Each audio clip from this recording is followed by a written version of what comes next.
Hello students, அடுத்து என்ன பார்க்க போறோம்னா 10ஆம் வகுப்பு கணிதம் 6வது பாடம் முக்கோணவியல்ங்கிற பாடத்துல எடுத்துக்காட்டு 6.9. இதுல என்ன கேட்டிருக்காங்க? Cosecant theta minus sine theta into secant theta minus cos theta into tan theta plus cot theta equal to 1 என்பதை நிரூபிக்க. அதாவது ஒரு 3 உறுப்புகளோட பெருக்கல் பலன் 1 அப்படிங்கிறத நம்ம நிரூபிக்கணும். இப்போ கொடுத்திருக்கக்கூடிய அந்த 3 உறுப்புகளை நான் எழுதிக்கிட்டேன்.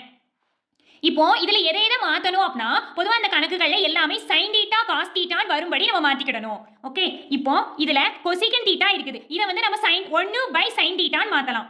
அப்ப இந்த 1 பை சைன் தீட்டா, அடுத்து இந்த மைனஸ் சைன் தீட்டாவை அப்படியே போடு. அடுத்து சீக்கன் தீட்டாவை 1 பை காஸ் தீட்டான்னு மாத்தலாம், மைனஸ் த காஸ் தீட்டாவை அப்படியே போடு. அடுத்து டேன் தீட்டாவை சைன் தீட்டா பை காஸ் தீட்டான்னு மாத்தலாம், plus cos theta by sine தீட்டான் காட் தீட்டாவை மாற்றலாம். மாற்றிக்காச்சா? அடுத்து 1 by sine theta minus sine theta, இதில் பகுதியில் 1 இருக்குது. இப்போ இந்த ரெண்டே கழிக்கணும். கழிக்கணும்னா என்ன செய்யணும்? பகுதி ரெண்டே மீச்சியமாக எடுக்கணும். சைன் தீட்டாக்கு 1க்கும் மீச்சியமா சைன் தீட்டா. இப்போ ரெண்டு புறமும் பகுதியில் சைன் தீட்டா கொண்டு வரணும். இங்கே சைன் தீட்டா தான் இருக்குது, அப்போ தொகுதியை அப்படியே எழுது. மைனஸ் இங்கே பகுதியில் 1 இருக்குது. சைன் தீட்டா வேணும்னா தொகுதியும் பகுதியும் சைன் தீட்டாவால் பெருக்கணும். அப்போ தொகுதியை சைன் தீட்டாவால் பெருக்கணும்னா சைன் ஸ்கொயர் தீட்டா. அடுத்து இங்க 1 by cos theta minus cos theta, பகுதியில் 1 இருக்குது. இப்போ இந்த ரெண்டே கழிக்கணும். கழிக்கணும்னா பகுதி ரெண்டே மீச்சியமா எடுக்கணும். காஸ் தீட்டாக்கும் 1க்கும் மீச்சியமா காஸ் தீட்டா. அடுத்து ரெண்டு புறம் பகுதியில் வந்து காஸ் தீட்டா கொண்டு வரணும். இங்க காஸ் தீட்டா இருக்குது, அப்போ தொகுதியை அப்படியே எழுது. மைனஸ் இங்க காஸ் தீட்டா வேணும்னா காஸ் தீட்டாவால தொகுதியும் பகுதியும் பெருக்கணும். பெருக்கினா என்ன வரும்? தொகுதியில் காஸ் ஸ்கொயர் தீட்டா.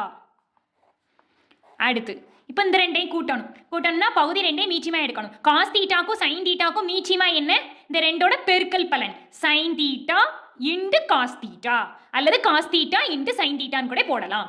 இப்போ பகுதியில் சைன் தீட்டா இன்டு காஸ் தீட்டான்னு ரெண்டுத்துக்கும் கொண்டு வரணும். இங்கே காஸ் தீட்டா இருக்குது, அப்போ எது இல்லை? சைன் தீட்டா மட்டும்தான் இல்லை. அப்போ சைன் தீட்டாவால் பெருக்கினாலே போதும். தொகுதியும் பகுதியும் சைன் தீட்டாவால் பெருக்கணும். அப்போ தொகுதியை சைன் தீட்டாவால் பெருக்கணும்னா ஏற்கனவே சைன் தீட்டா 1 இருக்குது, அப்போ இன்னொரு சைன் தீட்டாவால் பெருக்கினா சைன் ஸ்கொயர் தீட்டா. பிளஸ் இங்கே sine theta into cos theta கொண்டு வரணும். அப்போ எது இல்லை? காஸ் தீட்டா இல்லை. அப்போ தொகுதியும் பகுதியும் காஸ் தீட்டாவால் பெருக்கினா மேலே காஸ் தீட்டா இருக்குது, இன்னொரு காஸ் தீட்டாவால் பெருக்கையில் காஸ் ஸ்கொயர் தீட்டா. இப்போ இதை பாரு, 1 மைனஸ் சைன் ஸ்கொயர் தீட்டா. இது என்ன ஃபார்முலா? என்ன ஃபார்முலா? அதாவது sine square theta, sine square theta plus cos square theta equal to 1. இந்த ஃபார்முலாவில் இருந்து நம்மளுக்கு வேண்டியது 1 மைனஸ் சைன் ஸ்கொயர் தீட்டா தானே. காஸ் ஸ்கொயர் தீட்டாவை மட்டும் இங்கே வச்சுக்கிட்டு சைன் ஸ்கொயர் தீட்டாவை ஈக்குவல்ட்டுக்கு அந்த பக்கம் கொண்டு போகல என்ன நடக்கும்? 1 மைனஸ் சைன் ஸ்கொயர் தீட்டான்னு வந்துடும். அதாவது காஸ் ஸ்கொயர் தீட்டாக்கு பதிலாக 1 மைனஸ் சைன் ஸ்கொயர் தீட்டான்னு போடலாம். அதே மாதிரி 1 மைனஸ் சைன் ஸ்கொயர் தீட்டாக்கு பதிலாக காஸ் ஸ்கொயர் தீட்டா போடலாம். இது ஃபார்முலா. இந்த ஃபார்முலா பயன்படுத்தினா 1 மைனஸ் சைன் ஸ்கொயர் தீட்டாக்கு பதிலாக காஸ் ஸ்கொயர் தீட்டான்னு போடலாம். இந்த காஸ் ஸ்கொயர் தீட்டான்னு போடு. By sine theta. ஓகே, அடுத்து இது 1 மைனஸ் காஸ் ஸ்கொயர் தீட்டாக்கு என்ன வரும்னு பார்க்கணும். இதே ஃபார்முலாவில் இருந்து தான் இங்கே இருக்கக்கூடிய இந்த ஃபார்முலாவில் சைன் ஸ்கொயர் தீட்டா ஃபார்முலா என்ன? Sine square theta plus cos square theta equal to 1. இதான ஃபார்முலா. அப்போ இதில் இருந்து சைன் ஸ்கொயர் தீட்டாவை மட்டும் இங்கே வச்சுக்கிட்டு காஸ் ஸ்கொயர் தீட்டாவை ஈக்குவல்ட்டுக்கு அந்த பக்கம் கொண்டு போனால் 1 மைனஸ் காஸ் ஸ்கொயர் தீட்டா வந்துடுச்சா? அப்போ இதுலேருந்து 1 மைனஸ் காஸ் ஸ்கொயர் தீட்டாக்கு பதிலாக சைன் ஸ்கொயர் தீட்டா பிரதியிடலாம். அப்போ 1 மைனஸ் காஸ் ஸ்கொயர் தீட்டாக்கு பதிலாக சைன் ஸ்கொயர் தீட்டா போடு பை இந்த காஸ் தீட்டா. இப்போ இது sine square theta plus cos square theta என்ன? இந்த ஃபார்முலா தான். Sine square theta plus cos square தீட்டாவோட மதிப்பு 1. அப்போ இதுக்கு மேலே என்ன போடலாம்? 1 போடலாம். 1 by sine theta into cos theta. Okay, இப்போ இந்த 3ஐயும் பெருக்கணும். பெருக்குனா என்ன வரும்? பெருக்குனா தொகுதி எல்லாத்தையும் பெருக்கி தொகுதியில் போடணும். Cos square theta sine square theta 1. Cos square theta into sine square theta என்ன வரும்? Cos square theta into sine square தீட்டான்னு அப்படியே போடும்.